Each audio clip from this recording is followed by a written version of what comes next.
Welcome to the Tuanga Show. Late 2000s and early 2010s were some of the best periods for gaming, We have to go back!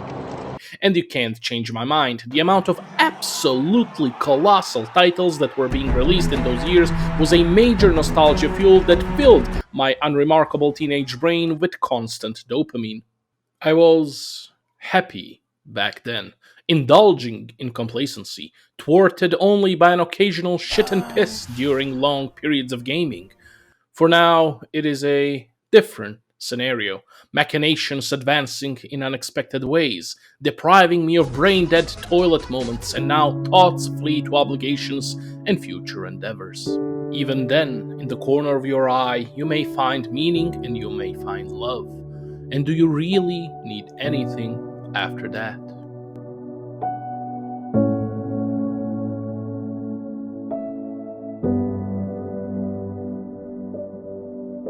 Well, you might just need a shooter video game with destruction mechanics accompanied by great characters.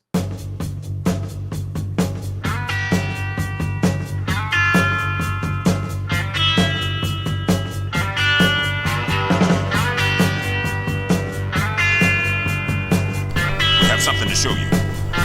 Show it to me. Some folks are born made to wave the flag. Ooh, they're red, white, and blue. And when the band plays "Hail to the Chief," ooh, they point the cannon at you. Lord, it ain't me. It ain't me. I ain't no senator, son. It ain't me. It ain't me. I ain't no fortunate one. No. Some folks are born silver spoon in hand. Lord, don't they help themselves, dog? But when the tax man comes to the door, Lord, the house look like a rummage sale, yes.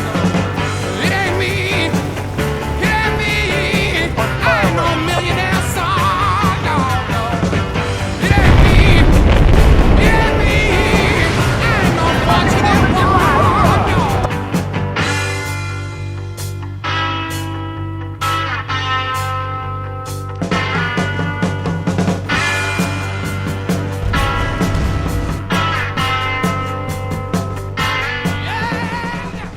DICE, a Swedish developer company that had a vision to make Sweden known for not only great action movies, I just want to suck your dick. but also great video games such as Pinball Fantasies, Pinball Illusions, True Pinball, Riding Champion, Legacy of Rosemont Hill, Prism, Chapter 1, The Dark Unicorn. They really had a thing for horses for some reason. Alright, everyone had to start from somewhere, and after lots of trial and error, they hit us with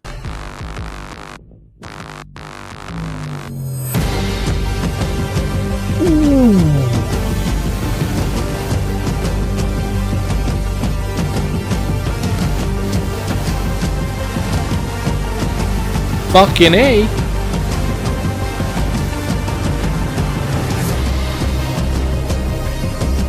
Holy shit!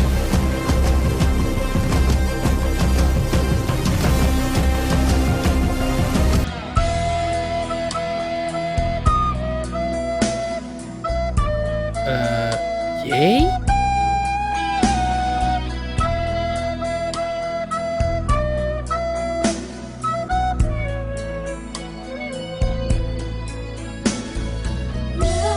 What the fuck is this piece of shit? DICE, what the fuck happened? Oh.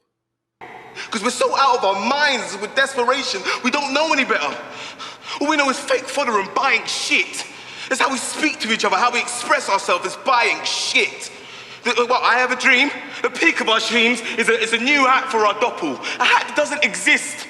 That's not even there. We buy shit. That's not even there. Show us something real and free and beautiful. You couldn't. Yeah? It'd break us. We're too numb for it. Our minds would choke. There's only so much wonder we can bear. That's why when you find any wonder whatsoever, you dole it out in meager portions. And only then till it's augmented and packaged and pumped through 10,000 pre-assigned filters till it's nothing more than a meaningless series of lights. And fuck you! Fuck you! That's what it boils down to, is fuck you! Fuck you for sitting there and slowly knitting things worse. Fuck you and your spotlight and your sanctimonious faces and fuck you for happening. Fuck you for me, for us, for everyone. Fuck you. My first Battlefield game was Battlefield Bad Company 2. Before getting into it, I was an avid FPS enjoyer, a true Call of Duty and Counter-Strike 1.6 die-hard kid. Naturally, you might have guessed how surprised I was with the realization that I could do this.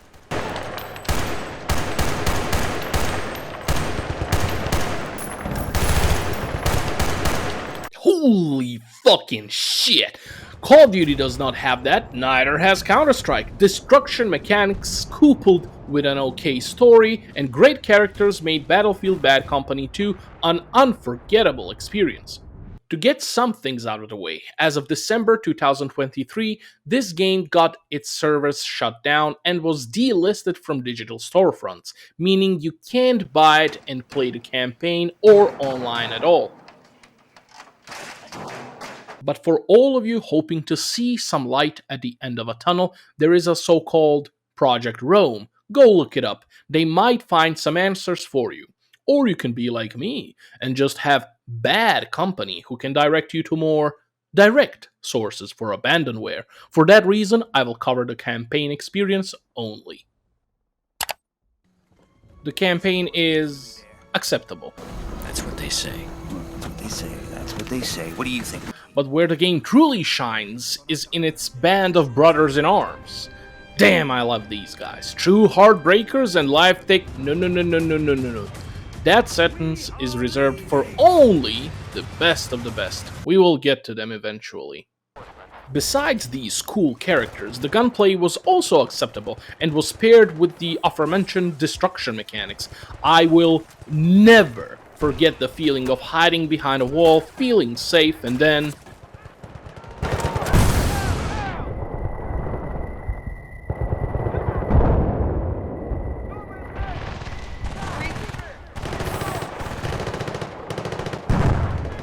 ears ringing, panic and shock, like a virgin Catholic scholar ready to receive the Lord's blessings.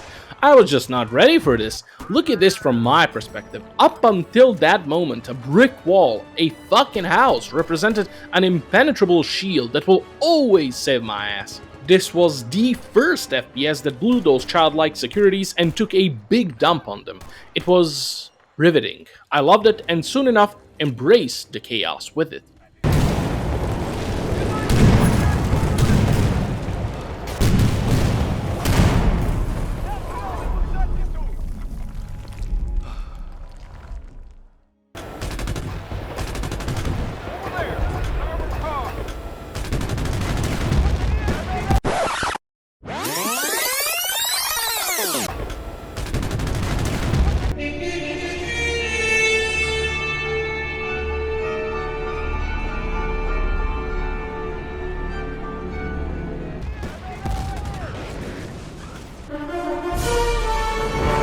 Besides cover realistically reacting to high caliber ammo, the second thing I immediately noticed was the sound of guns and how they reacted to the environment.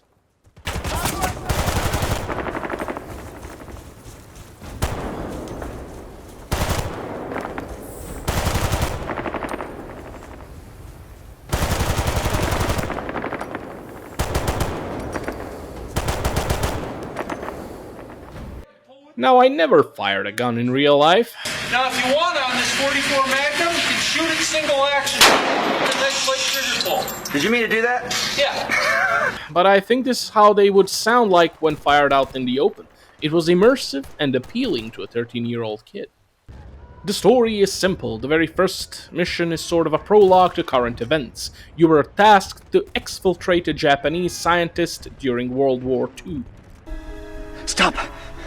Get down! Down! Jab arm.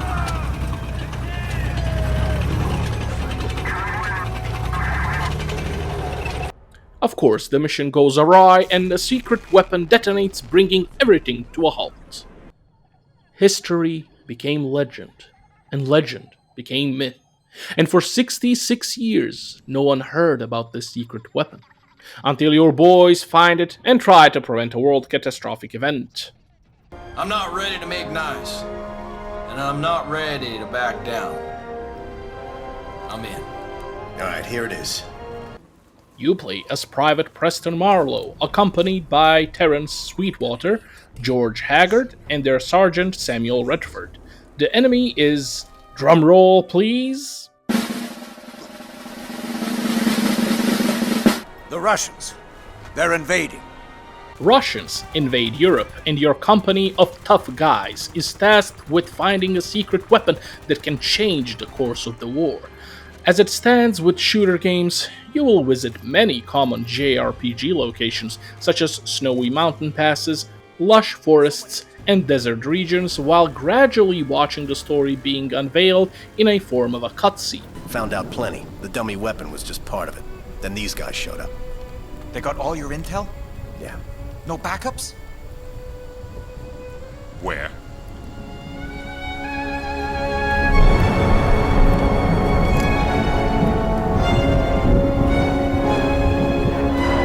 The gunplay is neat, and while the game offers you a wide variety of guns and explosives, you will most likely stick with the first gun when you started the game. What was also a great addition to my Call of Duty and Counter-Strike oversaturated brain was vehicles. You could ride a tank, a quad,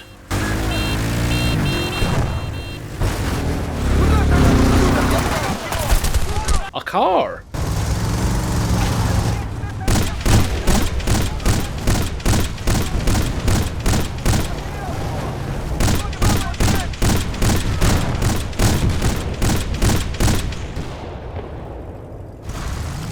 although the tank mission was short and riding a quad was only there to get you faster throughout the map. I know multiplayer component got much more out of these vehicles as opposed to single player mode, and all these models looked great. When this came out, the graphics were incredible to my eye. Even today they hold up pretty well. In the course of playing, you will break a smile and laugh numerous times. The banter and interactions between these guys were so amusing, and I could not wait what was about to come next while they were on screen. Hold up. Tripwire. Shit. How did you see that? My spidey senses were tingling. Thanks, Hags. Look, I wasn't raised in a suburb, you frickin' mall rat. I noticed several references to the movie Predator. They dug in here like an Alabama tick. Favorite scene in Predator? Go. Oh, good one. Okay, I'm gonna go with Billy standing on the bridge with that big ass knife. The knife showdown? Yeah, the knife showdown. Billy's a bitch. That's totally retarded. He is not a It is not retarded. Look, you don't go all UFC shirts off cage match with a goddamn predator. You get waxed in a second. It's not, man. I mean, look, you're completely missing the point. It's like this guy was disturbing the natural order. Billy and him were gonna meet mano a mano, hunter to hunter. It's spiritual, man. Don't go all Spanglish on me. Best scene is totally not that. I'm ashamed to know you. I'm ashamed to know you. Oh, okay. What's your favorite scene then? When you first see that fucker come out of the tree or that thing just shit me. I was up the fucking spout with that. That ain't even a scene. That's a scene. That happens throughout the whole movie. Come on. Even Tremors got mentioned. Hey, I wonder if they got sandworms out here. Sandworms? Yeah, you know, like, in Tremors. Tremors is a movie, Haggard, and it's not even Kevin Bacon's best. Yeah. But those worms look pretty real. It seems one of the writers had my taste in movies. They seamlessly communicated with each other like lifelong friends who got through sticks and stones and could not abandon each other. So here we are in Bolivia. Haggard, you live pretty close to the Mexican border. Do you actually speak Spanish? I do indeed. I'm impressed. I do indeed. It's my second language. What's your first? All right, Haggard, go on and speak me some of that Spanish, big boy. You guys wish you'd hear me. It's more kind of a mixture. Come on, no, you talk and show us. My people in Texas call it Spanglish. Spanglish. Yeah. Sweet, I bet he couldn't even say 2 words of it. I go down to Taco Bell, pretty much ask for anything on the menu. He's a man of hidden depths. Come on, Haggard. Speak some of that Spanish. I ain't gonna indulge you guys, you guys are assholes. I know you're leading me down the garden path, because I'm a simple man with simple tastes. And just when you think this company could not get any better, they introduce you to a hippie helicopter driver who is a master aviator. Whoa, how about that? Oh, RPG! RPG! Yeah, I saw it. Whoa, what the fuck? Now you see these cheap Russian RPGs, they're easy, man. If it's like a javelin, I have to do something really tricky. Can you just get us to the fucking LZ before I have to do something real tricky too? Ain't you gonna help us, Flint? What, me? No way, man. I'm a pacifist. What? Pacifist? How can you be a goddamn pacifist? Yeah, it's bad for my karma, man. Don't mess with karma. I just fly. Hags? Let it go. Fuck that! That'll fly with me, Space Muffin! I'm gonna argue to the goddamn Magic Kingdom! Love you, man! You silly goddamn muffin-headed fucking liberal! And a true friend. Fuck! Hey, you kiss your butt with that mouth? I'm proud of you, friend! Hey! Someone give me a smoke, huh? I'm parched! Sweet Jesus, you crazy fucking hippie! Ghost Rider here, never fear. I played this game on the hardest difficulty, and sometimes I had a feeling that the enemies were pretty much waiting for you to headshot them. In general, the game was easy. The only part I struggled with was this narrow canal level. You could not get any cover because...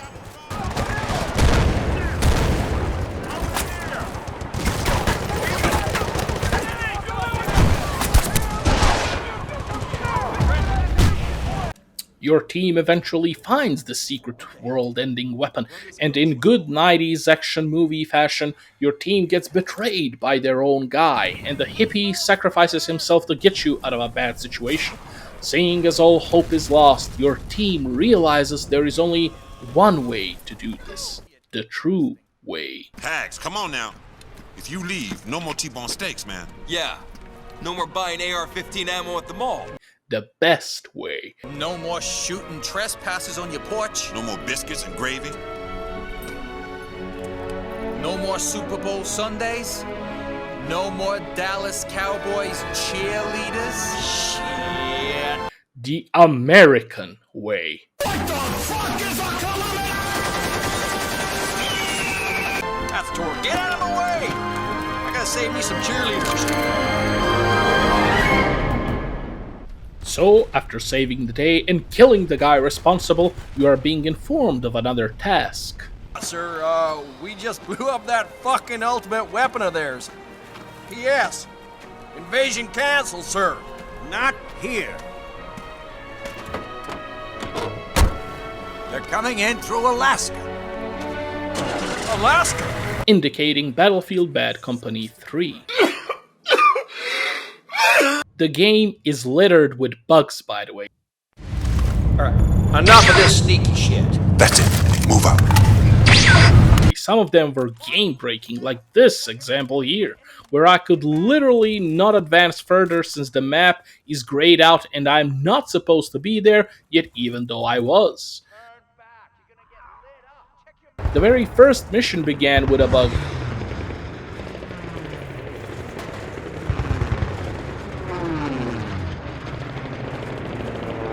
And many instances of funny glitches.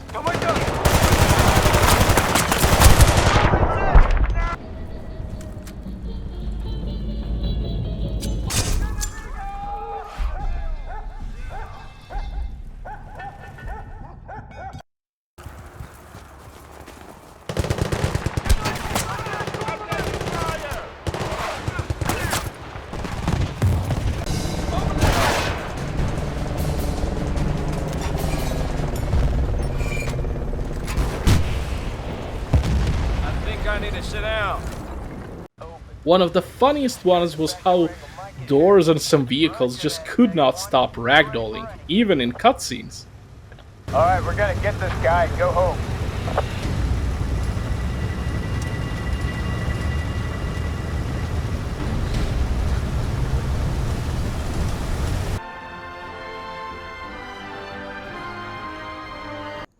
Battlefield Bad Company 2 was a short roller coaster of a ride.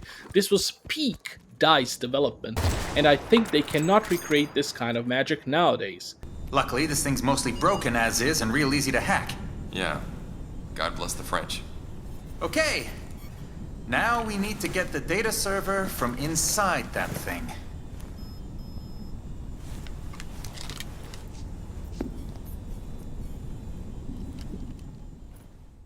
Battlefield Bad 2 accompanied itself to a 94th place. More reviews to come, so bear with me. Well, hey there, fella. You're on my target list. I love you all. Sleep tight, kings and queens.